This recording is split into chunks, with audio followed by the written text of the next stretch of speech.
500 और 1000 के पुराने नोट तय सीमा से ज्यादा रखने पर जुर्माना लगेगा। कैबिनेट ने पुराने नोट पर एक अध्यादेश को मंजूरी दी है। 31 दिसंबर से इसके लागू होने की उम्मीद है। अध्यादेश के मुताबिक ज्यादा नोट रखने पर 10,000 या बरामद रकम का 5 गुना जुर्माना लगेगा। 1 जनवरी से 31 मार्च के बीच नोट जमा करते वक्त गलत जानकारी देने पर भी जुर्माना लगेगा।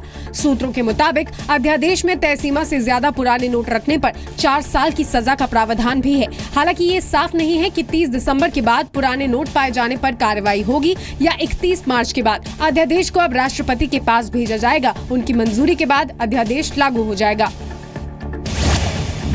नोट बैन के 50 दिन पूरे होने के बाद आज केंद्र सरकार ने बताया कि करीब 1 करोड़ लोगों ने डिजिधन अभियान के तहत खुद को एनरोल किया है। खास बात ये रही कि एनरोलमेंट डिजिटल लिटरेसी कैंपेन शुरू होने के महज 20 दिनों के भीतर ही करा लिया गया। CSC के माध्यम से हमने देश में डिजिटल इंडिया के फील्ड सोल्जर्स को तैयार किया है।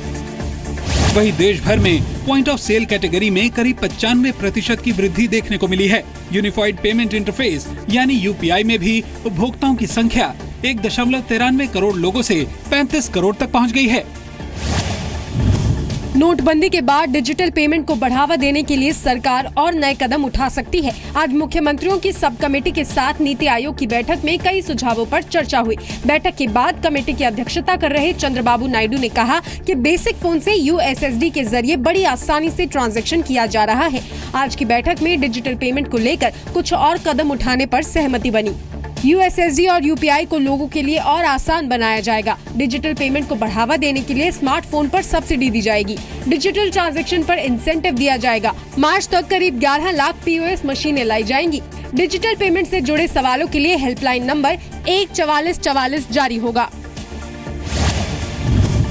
दिल्ली के कनॉट प्लेस में कोटक महिंद्रा बैंक के मैनेजर आशीष कुमार को साकेत कोर्ट ने 5 दिन के लिए ED की रिमांड में भेज दिया है। आरोपी मैनेजर आशीष कुमार का पारसमल लोढ़ा और रोहित टंडन से कनेक्शन बताया जा रहा है। आरोप है कि इसने 35% कमीशन यानी 13 करोड़ की घूस लेकर 38 करोड़ के पुराने नोटों को अपने बैंक में अलग अलग अकाउंट में जमा करवाया और उनका डिमांड ड्राफ्ट बनवाया।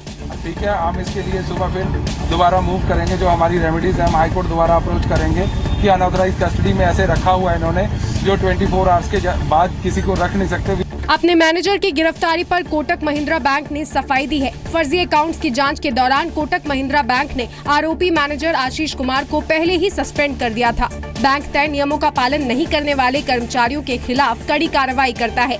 इस मामले में भी बैंक ने खुद फाइनेंशियल इंटेलिजेंस यूनिट से जांच की सिफारिश की थी। बैंक ने कथित अकाउंट्स में जमा रकम को इनकम टैक्स विभाग के पास जमा करा दिया है।